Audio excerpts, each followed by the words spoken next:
Монголын мэдээ телевиз онцлох зочны ярилцлага үзэгч та бүхэнд хүрэхэд бэлэн боллоо.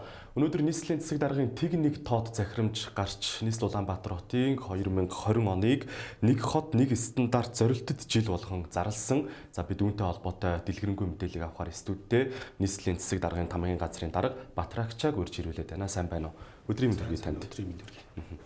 За дөнгөж сая бас хэвлэлийн багварал хийгээд энэ удаа ажлуудын хүрээнд хийгдэх мэдээллүүдээ аль биесээр хэвлэл мэдээллийнхэнд бол ард иргэдэд өглөөлдөө. Ер нь манай нийслэл Улаанбаатар хот өмнө ямар стандарт мөрддөг байсан мөн одоо энэ жилээс эхэлж байгаа нэг хот нэг стандарт аянаар бас ямар өөрчлөлтүүд хийгдэж байгаа вэ? Хоёулаа эндээс ярилцлага эхлүүлье. За тийм ер нь бол Монгол улсын хэмжээнд бол 6000 гаруй стандарт байдаг. Үүнээс бол 100 гаруй нь бол яг энэ хоттой холбоотой Монголын үндэсний стандартууд байдаг байсан. Гэвч энэ стандарт маань хэдийгээр стандарт байсан ч гэсэн Монгол улсад энэ стандартыг дагаж мөрдөх ажил маань бол нэлээд удаашралтай явж ирсэн байдгийг. Үүнтэй холбоотойгоор ер нь бол Монгол улс ялангуяа Улаанбаатар хот маань энэ стандартыг хотын стандартыг ерөөсөө дагаж мөрдөхгүй байна. Энэ стандартгүйгээс болоод орчны аюулгүй байдал маань халтагдчихна гэдэг үүднээс сая өнгөрсөн жил хотын стандарт орчны аюулгүй байдлын хяналт зохицуулалтын газрыг бол үүсгэн байгуулсан.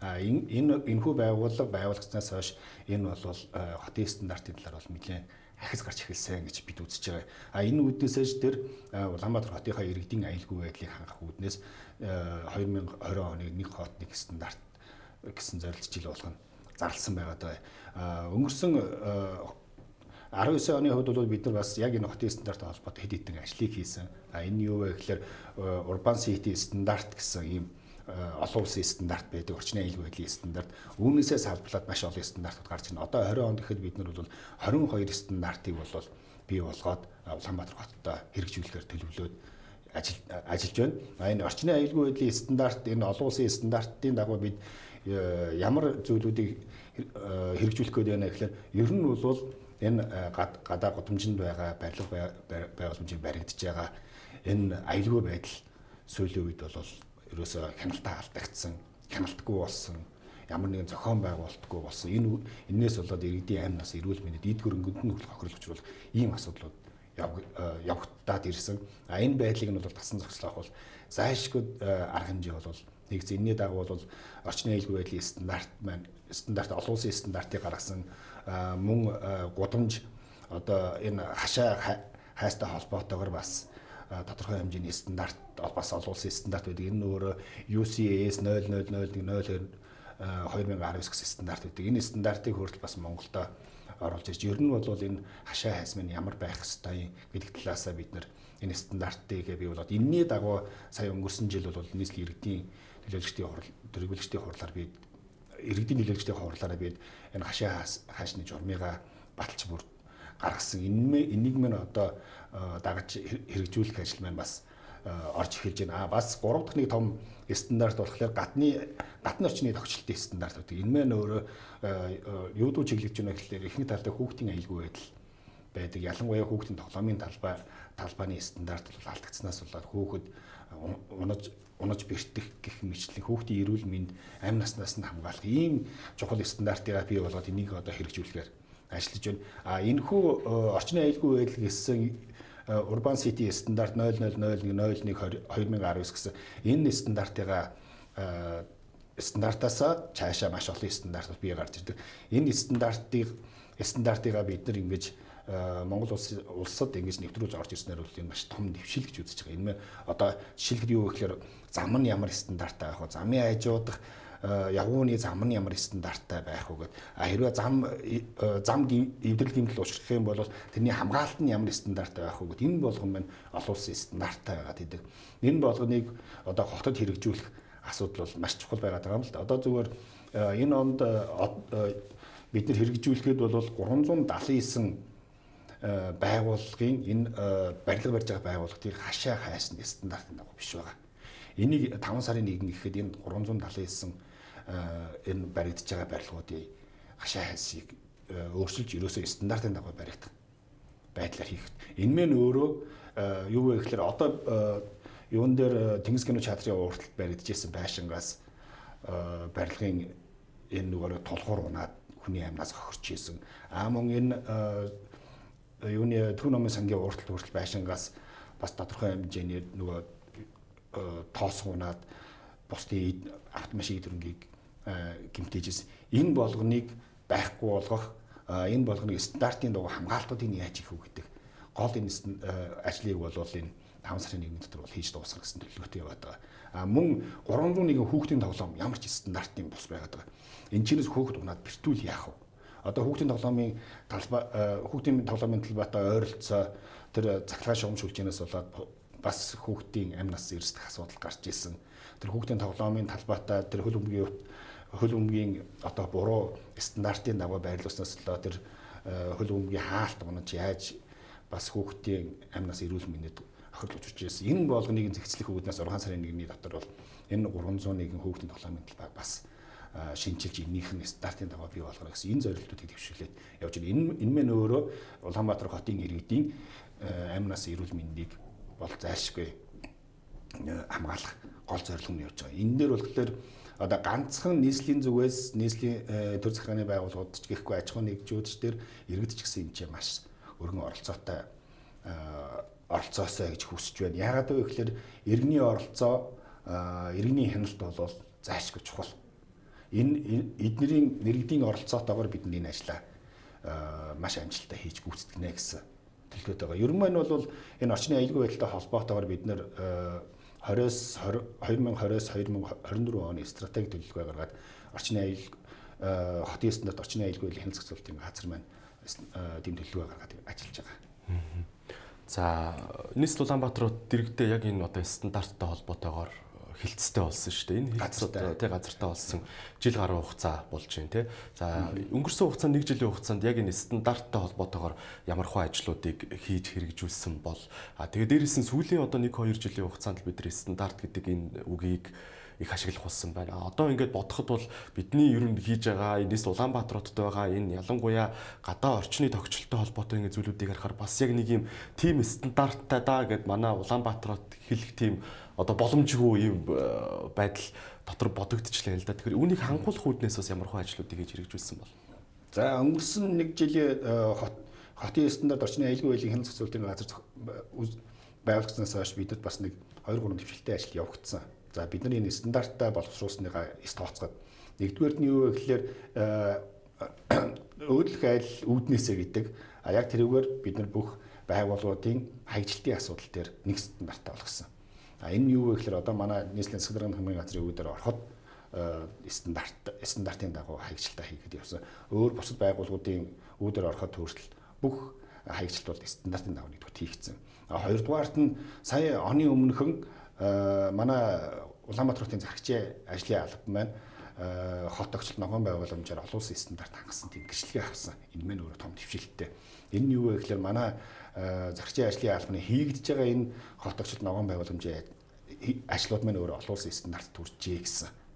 Энэ тохиол гэрчлэгийг авсан нь бол бидний хувьд бол бас одоо энэ хотын стандарттай холбоотой хийж байгаа ажлуудын томоохон ажлуудын нэг л гэж үзэж байгаа.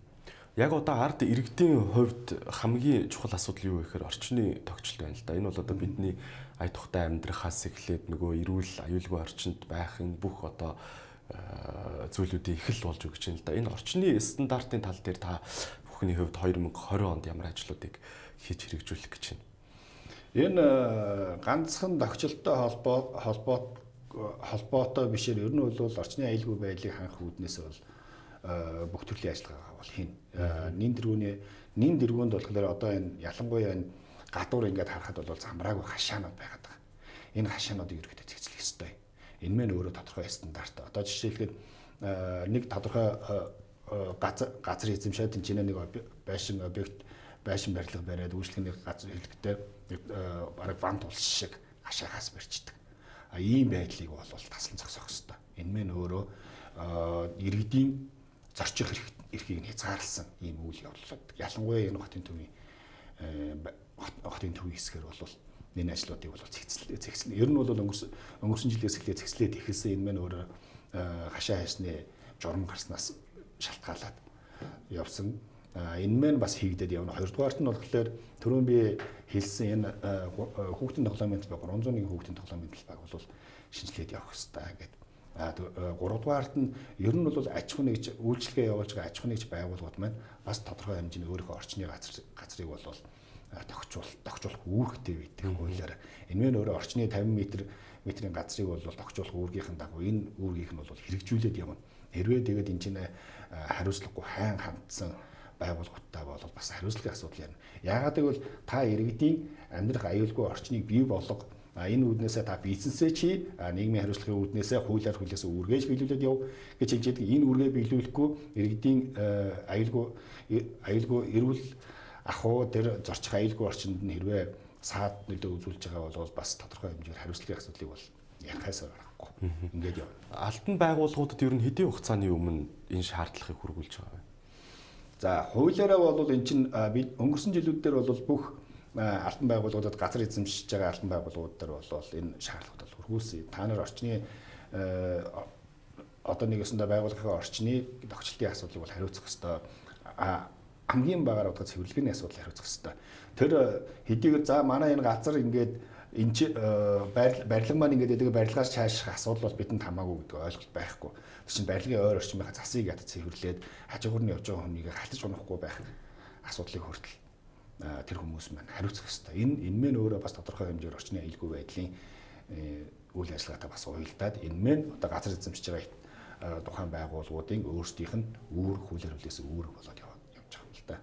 Энэ мэн өөрөө өнгөрсөн жилүүдээс эхлээд бүх байгууллагууд төр мэдгдлээ өгөөд явцсан. Энэ ганцхан мэдгдэл өгсөн гэдгээс шалтгааллахгүйгээр тухайн иргэд өөрсдөө тэр хууль заасан үүргээ мэдчихлэх хэрэгтэй байна. Олон улсын стандартуудыг бас Монголд нутагшуулах тал дээр ажлууд хийж байгаа юм байна. Энэ стандартуудыг ер нь мөрдүүлэх, хянах, шалгах ажлыг ер нь хэрхэн яаж хийдэг юм бэ? Гаднаас одоо жишээлбэл хүмүүс ирж за нийслэл Улаанбаатар хотын хувьд энэ стандартыг мөрдүүлж гэнэ үгүй юу гэдэг тэр хяналтыг хийдэг юм уу? Эсвэл манайхан өөрсд дотроосоо бас хяналтаа явуулдаг уу?